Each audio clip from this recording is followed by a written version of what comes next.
Assalamualaikum dan salam Malaysia Madani. Anda bersama-sama saya, Auni Afina binti Muhammad Hafiz dari Sekolah Kebangsaan Iskandar Perdana.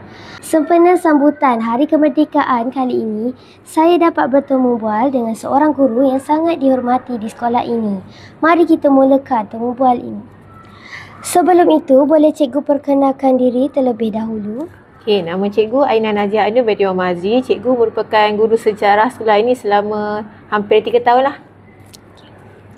Apa pendapat cikgu dengan sambutan kemerdekaan kali ini?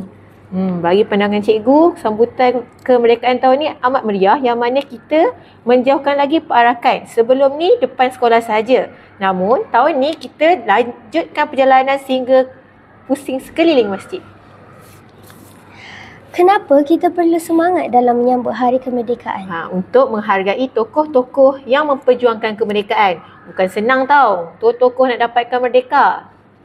Bagaimana cara kita menunjukkan yang kita semangat dalam menyambut Hari Kemerdekaan? Antaranya kita kenalah belajar sungguh. Kita kena nyanyi lagu patriotik dengan penuh semangat.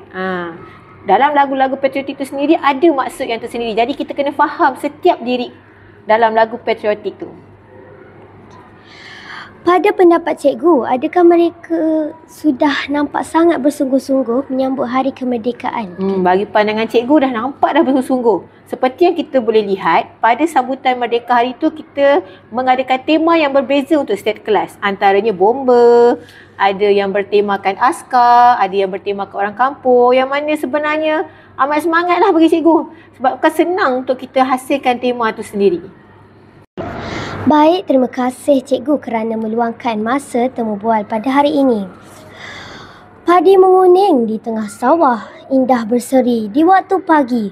Sampai di sini bicara sudah. Terima kasih kerana bersama sekali. Sempena Hari Kemerdekaan ini, marilah kita bersama-sama menghayati erti kebebasan, memperkukuh semangat patriotik. Sekian, terima kasih.